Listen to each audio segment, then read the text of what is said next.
What I want to talk about today is copyright infringement.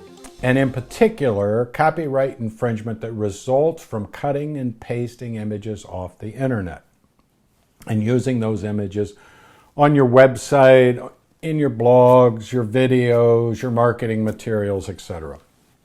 And then I want to talk about what to do when you get a letter in the mail demanding money for having cut and pasted images off the internet. What I'm going to share today is for educational purposes only and is not legal advice. If you want legal advice, you need to contact me and we can discuss you becoming a client of my law firm. So I thought this would be a good topic because just last week I had two companies who contacted me and were concerned because they had received letters threatening them with litigation unless they paid a certain amount of money, damages for having cut and pasted images off the internet. And both of these, the damages were less than $1,000. In one, it was less than $500. And one of the first questions was, is this a scam? And typically, these are not scams. There's a number of businesses who protect the copyrights of authors who produce images and post them on the internet. Here's a representative list of some that I'm aware of. There are many others.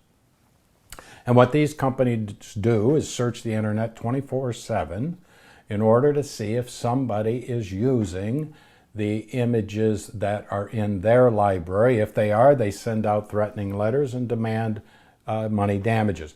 And these damages can be, I've seen them as high as $50,000 and as low as $400. And it depends on the company, it depends upon the image that was used. So to avoid getting one of these letters, don't cut and paste off the internet. It is copyright infringement. You're not entitled to use these images without the permission of the author. Some of these authors put their images on free websites. One that I've used in the past is Creative Commons. And as long as you abide by their terms, then you can use those images without concern for infringing their copyright. But all of them have terms, or at least most of them. And one of the typical terms is attribution. And I'll show you in a second what that looks like. Attribution just means you're giving credit to the author who created that image when you use the image. And if you don't, then you're violating the license agreement and arguably are still creating copyright infringement. The other is to go to paid site.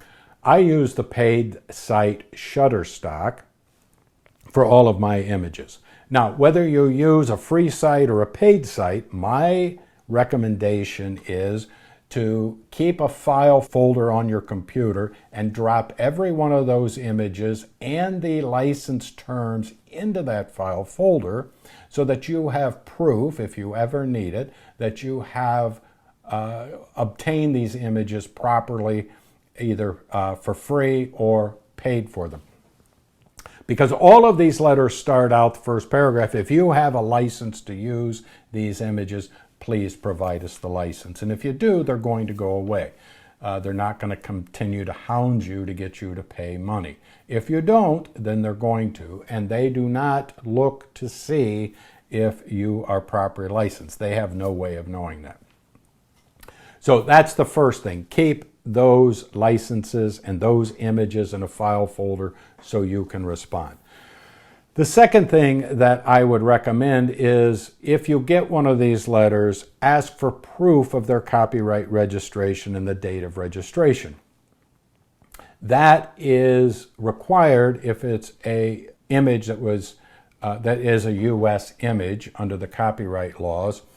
That in order to bring a lawsuit, you have to have registered the copyright, and more importantly, in order to argue that you're entitled to statutory damages, you have to register that copyright within a certain period of time.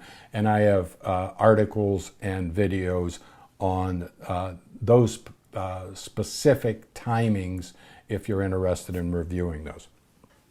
Statutory damages are $750 to $30,000 per infringement, up to $150,000 for willful infringement, which is a pretty strong damages for using images off the internet if the owner properly and timely registered their copyrights.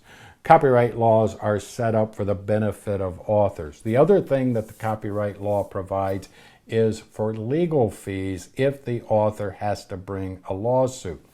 The court can, at its discretion, order the infringer, you, to pay the author's legal fees in having to bring a federal lawsuit and enforce their copyright. Again, it's at the discretion of the court. But these are things you need to be aware of when you're cutting and pasting off the internet, and also when you get one of these letters demanding damages. Now, those letters that are in the $500 range or even the under $1,000 range, in my opinion, they're looking for a payment, and they're a big volume type business. And if they have to work in order to convince you that you need to pay damages, to pay these amounts of money, they may give up and go away. And that's been my experience with these companies. One of the things to ask them to do is provide you with the copyright registration and the data registration. The second thing to ask for is proof of ownership. Do they really own what they're, or that do the author they're representing really own the image? I've had a couple of situations where that was not clear, and I kept asking repeatedly for proof of ownership. One was a cartoon where two different companies posted and offered for license that same cartoon. In that case, I didn't know who the owner was. I didn't know who to pay, and that's a legitimate question to ask. The other was a photograph of the dome on the Temple on the Mount, and that was, again, argued to be owned. The exact same photograph, the exact same image, was argued to be owned by two different authors. And again, it's legitimate to be asking these questions. You don't want to have to pay twice. You don't want to have to pay one owner and then turn around and get sued and have to pay a second owner. The other is to check to see if it's available on a free site, and to be able to go back and say, hey, this is available on a free site, and therefore I shouldn't have to be paying to use it because it's available for free. Now, if you didn't follow the license, they still have an argument, but I believe they'll tend to go away if you can show it's available on a free site. So let me show you real quick how I go about finding some of these issues in the event one of my clients get this type of letter. Google Images is a site that searches images, and what you can do is upload the image you want to search. So this was an actual situation that I was involved in where a client was accused of infringing this image. Probation. When you reverse image search this, you get all kinds of typewriters with words on them. And this company is basically in the business of finding infringers that are using images similar to this with any word. Here's a company in Florida, FloridaBail411.com, and they're using this image. Did they get a license for it? I have no idea. If they didn't, they're infringing, and they're going to get caught that easily just with a reverse image search.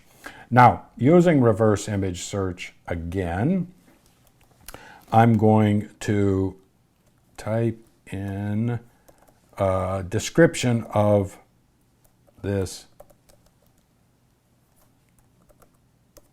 image. Typewriter probation is the, and I come up with this image, and I'm going to visit the site, which is showing me that this image, probation, is available on Creative Commons, and it requires attribution, and it shows the type of attribution that is required. And if you go to Creative Commons, you can find this image being available for free as long as you use attribution. So what did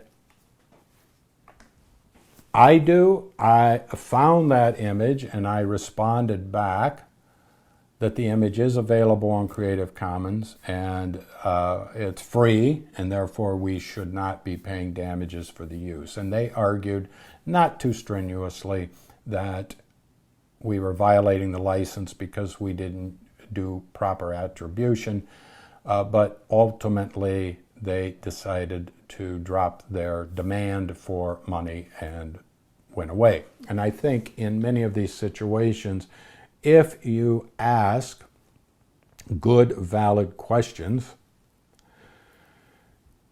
and make them work a little bit to prove that they have copyright, that they own it, and that it's not available for free, you possibly will be able to convince them to not pursue you any longer and pursue others that aren't asking these questions and are willing to just pay for their violation of the image. Now again, I want to make it clear, cutting and pasting off the internet is copyright infringement, and these image producers are entitled to be compensated for their images. So the takeaway, number one, don't cut and paste. Either get your information off an available free site or subscribe to a site like Shutterstock that I use. There are others, Getty Images, there's a few out there. Keep a file of all images that you're using, so if you get a demand letter, you can quickly resolve it by showing that you're licensed.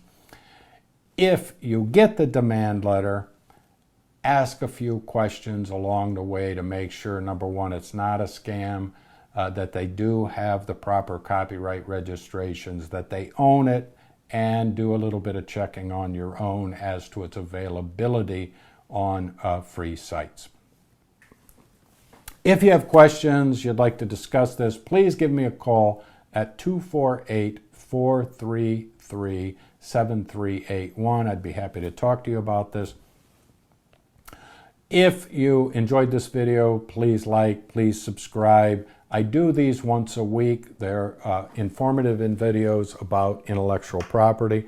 Also, if you would like to sign up for my weekly emails regarding intellectual property, just send me an email at bill@ipguide.com and I'd be happy to add you to the list.